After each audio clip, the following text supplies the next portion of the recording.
రెడ్డి గారిని మాట్లాడవలసిందిగా రిక్వెస్ట్ చేస్తున్నాం. సార్ ఇక్కడ మిడిల్కి రారా. ఈరోజు మా రావు బహదూర్ చిత్రం టీజర్ రిలీజ్కి విచ్చేసినటువంటి అందరికీ కూడా నా ఉదయపూర్వక ధన్యవాదాలు. స్మరణ గారు చెప్పారు ఇప్పుడు ఇది ఇటువంటి చిత్రాలు అరుదుగా వస్తుంటాయని. ఇందులో ఈ సినిమా తీయడం ఒక ఎత్తు, ప్రేక్షకులకు చేరువ చేయడం ఒక ఎత్తు. నేను ఒక 2 మాటలు మన విలేకరులు, మన పాత్రికేయులు వీరు అందరి ద్వారా ప్రజలకు చేరువ చేస్తారు ప్రేక్షకులకి అని చెప్పి నేను చెప్తాను. ఈ సినిమా కథ నమ్రత గారు ఫస్ట్ ఓకే చేశారు. ఆవిడ చేసిన తర్వాత నాకు చెప్తాం జరిగింది. నేను అరగంటలో కథ విన్న తర్వాత చాలా డిఫరెంట్ స్టోరీ.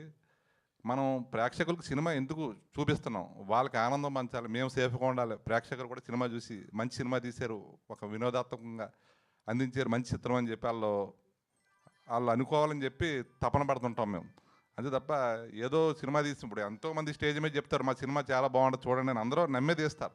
కానీ మేము నమ్ముతంలో ఒక రకమైన పాయింట్ ఉండే నమ్మేవాడిని. ఇందులో అంత మహా వెంకటేష్ గారి ఈ కథ చెప్పినప్పుడు అరగంట అంటే అసలు ఇది కథ వినగలదు, తీసేటప్పుడు చూస్తే తప్ప దీన్ని సంగతి తెలీదు అని చెప్పి నేను బలంగా నమ్మాను. వెంటనే నేను జాయిన్ అయిపోయాను. మహేష్ బాబు గారు లాంటి వారు ప్రజెంటేషన్ ఇవ్వటం, నమ్రత గారు నచ్చి వీళ్ళు రావటం ఒక రకంగా నాకు మంచి అవకాశం లభించినట్టే. ఎందుకంటే మహా వెంకటేష్ గారు కేఆర్ఎఫ్ కంచరపాలెం నుంచి ఆయనతోటి చూసిన తర్వాత సినిమా చేయాలని అనుకునేవాడిని నేను. సత్యదేవ్ గారికి అంత ముందే కమిట్ అయ్యాను కానీ ఆయన నాకు అవకాశం లేదు. ఈ సినిమాలో విశ్వరూపం, సత్యదేవ్ గారు విశ్వరూపం అంటే సత్యదేవ్ని ఎందుకు పెట్టి చేశారు ఈ సినిమా అని ఒక డౌట్ ఉండొచ్చు ఇప్పుడు. కానీ చూసిన తర్వాత ఇంతకన్నా ఎవరైనా చేయగలరా అన్నట్టుగా ఖచ్చితంగా అనిపిస్తుంది ప్రేక్షకులకి. అంటే మహా వెంకటేష్ గారు ఎంచుకున్న క్యారెక్టర్కి 5 సంవత్సరాలు ఏం పడ్డాడో తెలియదు కానీ ఆయన ఈ సినిమాకి అయితే మాత్రం ఒక కళ సాకారం చేయటాకే చేసిన పని ఇది. ఇప్పుడు గుండెల మీద చేసుకుని మేము చెప్తున్నాం, ఏదో ఇప్పుడు చెప్పాం కదా, నిజంగా గుండెల మీద చేసుకుని ఉన్నాం. సినిమా మొదలుపెట్టినప్పటి నుంచి కూడా మేమంతా ఇలాగే ఉన్నాం. ఎందుకంటే ఒడిశాలో షూటింగ్ అయినప్పటి నుంచి కానీ చూస్తుంటే ఏంటిది అసలు సినిమా మనమే చేస్తున్నాము సినిమా.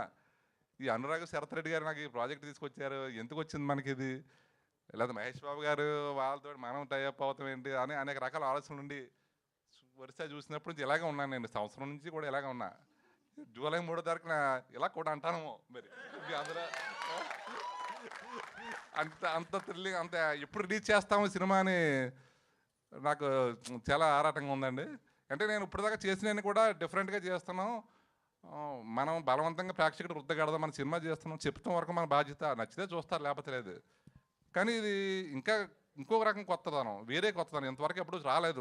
నెవర్ బిఫోర్ ఇటు మూవీ రావటం అంటే చూసిన తర్వాత అనుభూతి మీరే పొందుతారు.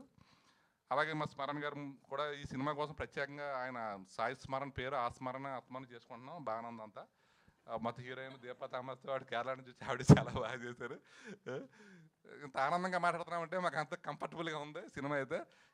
ఈ మీడియా మిత్రులు అందరూ కూడా దీన్ని ప్రేక్షకులకు చేరువ చేసి కొంచెం అంటే మేము తీసింది ఏంటని తెలియపరిస్తే మాకు ఒక ఆనందం. కొంచెం థ్యాంక్ యూ సార్, ఈ అవకాశం నాకు వచ్చినందుకు. ఈ నిర్మాతగా చాలా సంతోషంగా ఉన్నాను.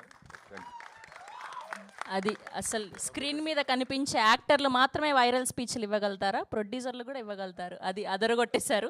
మీరు హ్యాపీగా గుండెల మీద చేసుకుని పడుకోండి, సినిమా హిట్ అంతే. ఓకే, అండ్ ఇప్పుడు మా అనురాగ్ గారిని మాట్లాడవలసిందిగా రిక్వెస్ట్ చేస్తూ ఉన్నాం.